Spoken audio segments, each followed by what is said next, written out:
Sublimez votre intérieur avec nos collections uniques et élégantes. Chez Ibi Home, nous transformons vos espaces en véritables havres de confort et de convivialité. Découvrez notre collection exceptionnelle de meubles pensés pour chaque moment de votre vie. Des tables à manger conviviales, idéales pour rassembler famille et amis au salon haut de gamme, alliant élégance et confort, sans oublier nos chambres à coucher de qualité avec matelas offerts pour un repos parfait.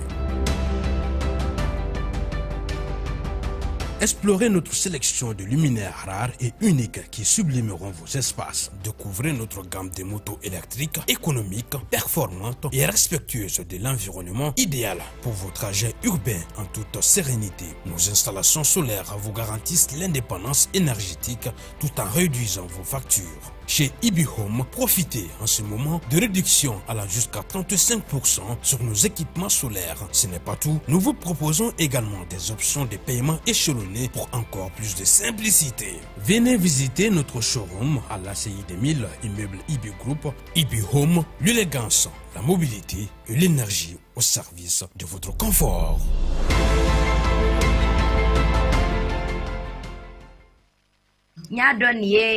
Ande muso ka furu sabana minɛ ye sakɛ. Furu sabana wa? Arama, ne jiginne la dɛ.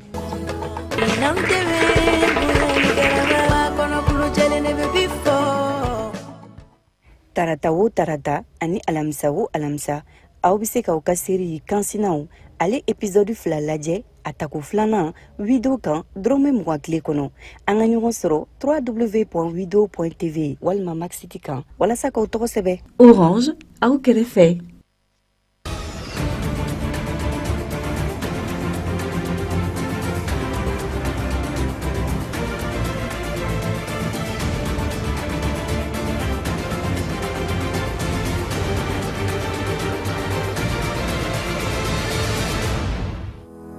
Katalikɛ bɛn ni kelenya sinsinli la Mali la Bamakɔ muso jɛrɛjɛkulu farala ɲɔgɔn kan ka kuranɛ kalan ani ka bibulu kalan yaasa musow tɔgɔladon ka se ka ɲɛnamaya.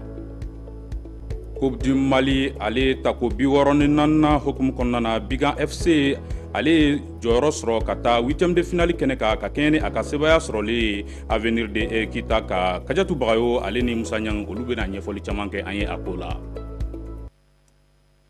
An balimaw ni de an ka kunnafoni bakurunbaw ye ka kɛɲɛ ni bin dɛnɛ ye marisi kalo tile 24 san 2025 an bi aw fo ka waleɲuman dɔn Advance TV sugandili la ka se ka aw kunnafoniya.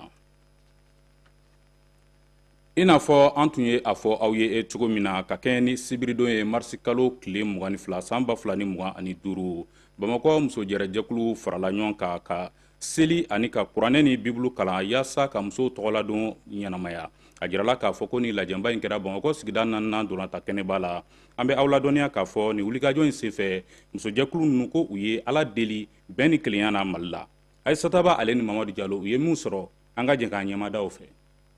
Bɛn ani kelenya o ye ko ye Maliden kelen-kelen bɛɛ lajɛlen ka laɲini ye mun ye. O hukumu kɔnɔ musow ka fara ɲɔgɔn kan kolo minnu bɛ Mali kɔnɔna la olu farala ɲɔgɔn kan fɛn min ye ka seli ani kuranɛ kalan boloda walasa bɛn ani kelenya o bɛ se ka sabati cogoya min na.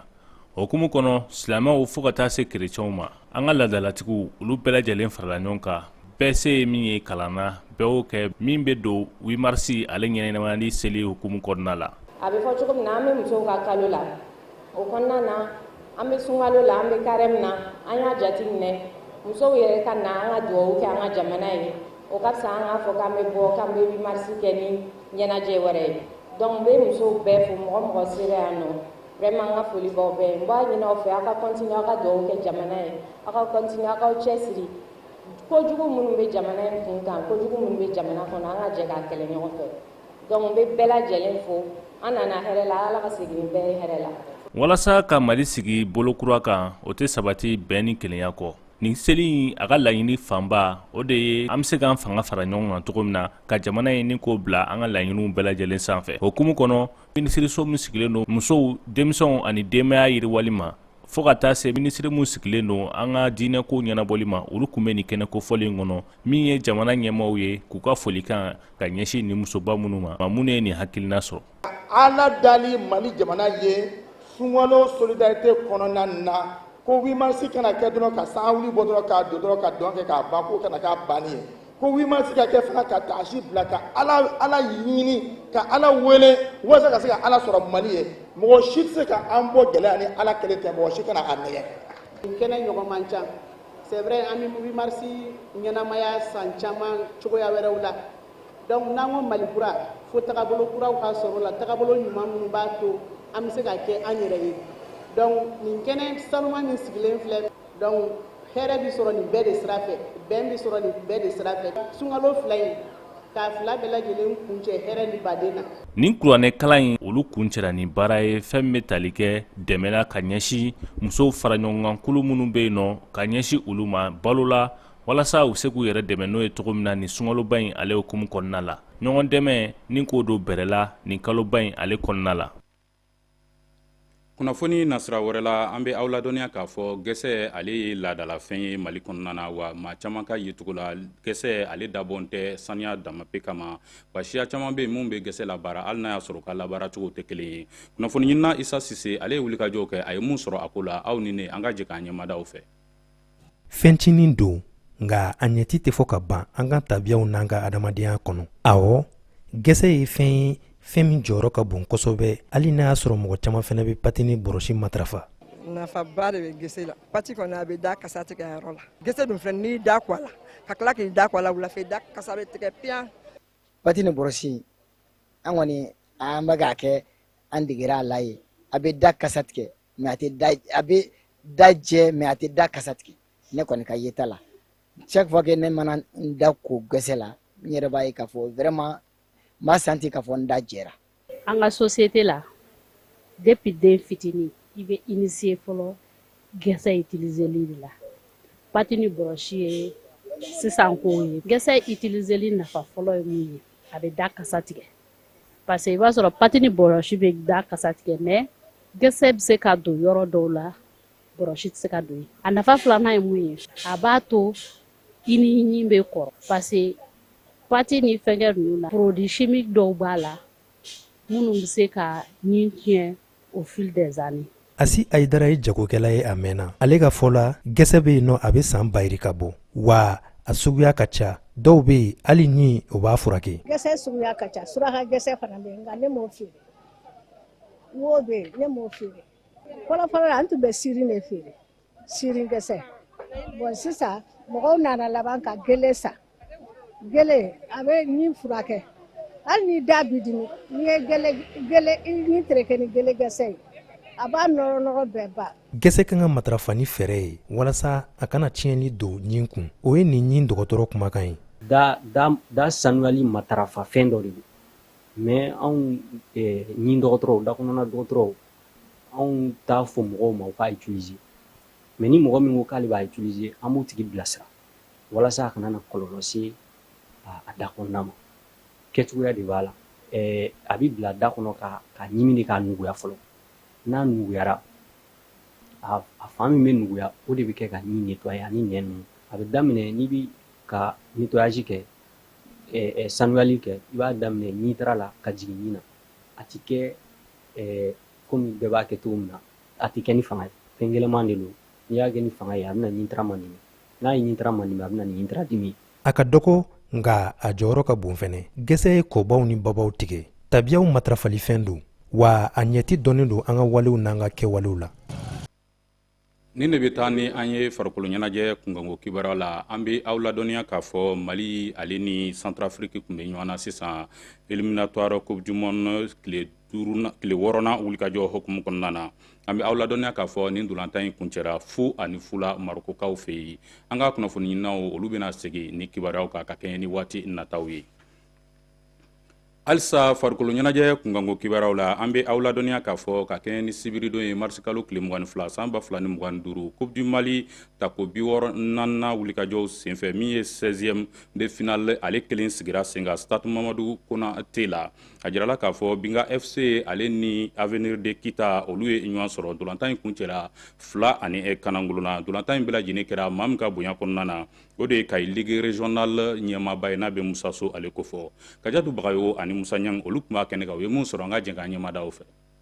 nin dɔgɔkun laban in na sa an ka jamana fan 14 bɛɛ kɔnɔna na an bɛ se k'a fɔ ko dolantan kun bɛ sen na n'o bɛ tali kɛ an ka jamana walanba kan a 16e de finale hukumu kɔnɔna na Bamako ɲɔgɔnsɔrɔ hukumu kɔnɔ sa Binga FC n'ale yɛrɛ delila ka se finale la ni ɲɔgɔnsɔrɔ kofɔlen in kɔnɔ kan ale ni Avenir de Kita kun bɛ ɲɔgɔn na n'olu fana kun nalen no a ɲɛɲini cogo min na u bɛ se ka ɲɛta sɔrɔ a tolon kɔnɔna na ɲɔgɔnsɔrɔ bɛ daminɛ an b'a ye k'a fɔ ko dolantan jɛkulu t'u fili ɲɔgɔn kan ka d'a kan u tɛ ɲɔgɔn dolantan sen dɔn o la an bɛ sanga 15 la wagati kɔnɔ walasa ka Binga FC ka occasion fɔlɔ n'o bɛ kɛ Kasum Ka Kulubali fɛ nka a tɛna se k'o yɛlɛma ka kɛ celu ye o tɛmɛnen Avenir celu kɔlɔsibaga n'o ye Sheikh Taburi a fana b'i jɔ i jɔyɔrɔ la ka Kumu FK ta ka celuyara occasion fana bila kɛrɛfɛ o wulikajɔ bɛna ɲɛ Binga FC bolo ka da ka sanga 24 kuma o bɛna celu sɔrɔ ka yala Segu Kulubali fɛ dolantan kɛlen kɛnɛ ani kanangolo a kun b'a kɔnɔ ko Kitakaw bɛna wulikajɔ kɛ cogo min na u bɛ t'o celu jibɔ nka an b'a ye k'a fɔ ko Binga FC de bɛ wulikajɔ kɛ ka dɔ fara ka bagabagaw la o la sanga 24 kuma Laji Siribe ale fana bɛna ta celuyara occasion dɔ jɛ nka o fana tɛna fɛn di an bɛ taa sɛngɛlafiya bolo n'o jaabi kelen ani kanangolo ka taa Binga FC kanu na tako filanan baaraw daminɛnen Binga ta ko bila dagirindara u bɛ wulikajɔ kɛ ka taa celu filanan sɔrɔ ka don Laji Siribe fɛ dolantan kɛlen fila ani kanangolo Avenir tɛna se ka bagabagaliko ba kɛ fɔ dolantan kucɛlu n'o ye sanga 89 kuma ye u bɛna ci babaw de sɔrɔ nka Binga celu kɔlɔsibaga b'i jɔ i jɔyɔrɔ la ɲɔgɔnsɔrɔ bɛ kuncɛ n'o jaabi fila ani kanangolo ka taa Binga FC kanu na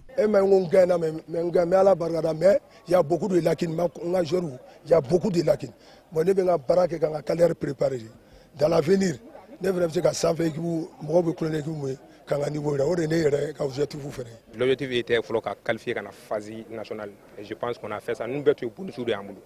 an y'o de fɔ denmisɛnninw u kana pression k'u yɛrɛ kan maintenant u ka jouer n'a fɔ jouer cogo min ka d'u ye maintenant samara an bɛna objectif wɛrɛ di an yɛrɛ ma parce qu'il faut que les objectifs là soient smart an bɛ se ka minnu yɛrɛ atteindre yɛrɛ nin jaabi min kɛ sababu ye ka Binga kɛ k'a jɔ sen ɲani tulon kɔnɔna na k'a jira k'a fɔ k'ale ka dɔn ta ka bon kosɛbɛ nin kɛnɛ kan ka tɛmɛ Avenir de Kita kan o wagati kelen Kitakaw nata baara kɛ tuguni ko kura cogo min na don n'a nata la u sen bɛ se ka ye nin kɛnɛ kan tuguni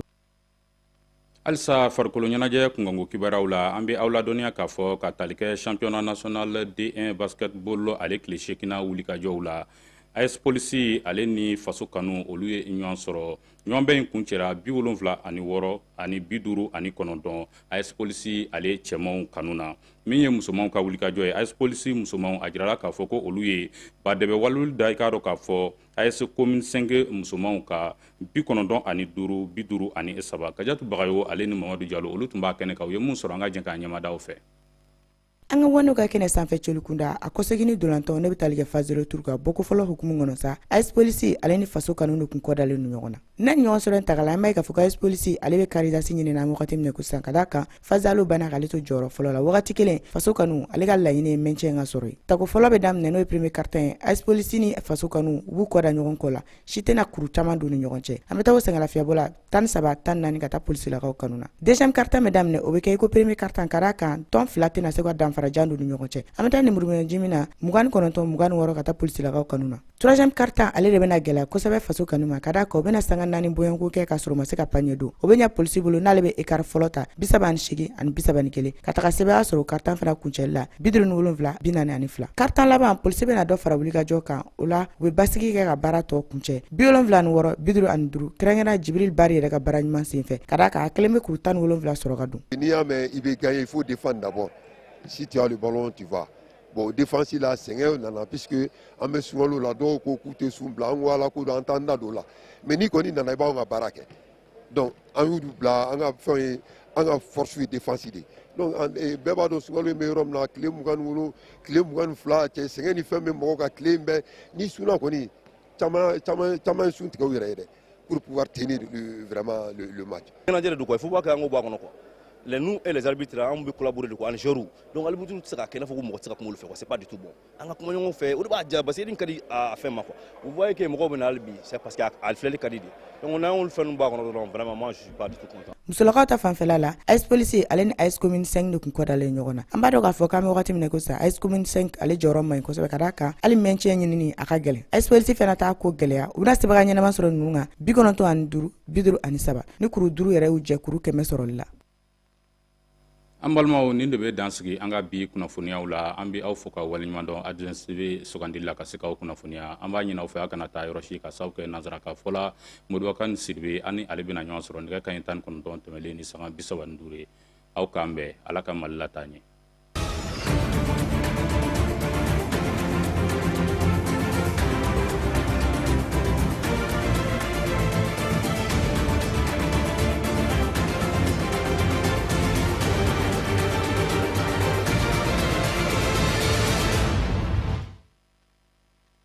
y'a dɔn nin ye an denmuso ka furu sabanan minɛ ye sakɛ. Furu sabanan wa? Arama, ne jiginn'e la dɛ.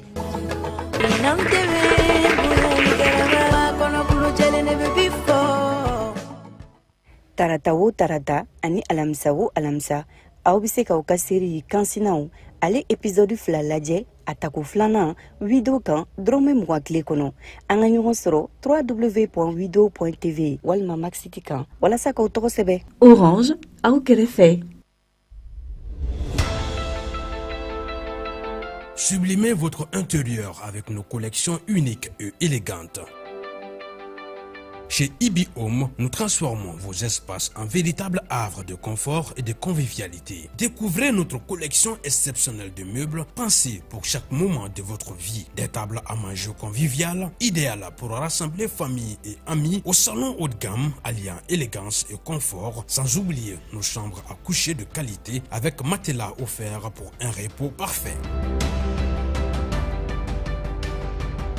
Explorez notre sélection de luminaires rares et uniques qui sublimeront vos espaces. Découvrez notre gamme de motos électriques, économiques, performantes et respectueuses de l'environnement, idéales pour vos trajets urbains en toute sérénité. Nos installations solaires vous garantissent l'indépendance énergétique tout en réduisant vos factures. Chez Ibi Home, profitez en ce moment de réductions allant jusqu'à 35% sur nos équipements solaires. Ce n'est pas tout, nous vous proposons également des options de paiement échelonnées pour encore plus de simplicité. Venez visiter notre showroom à l'ACI 2000, immeuble Ibi Group. Ibi Home, l'élégance, la mobilité et l'énergie au service de votre confort.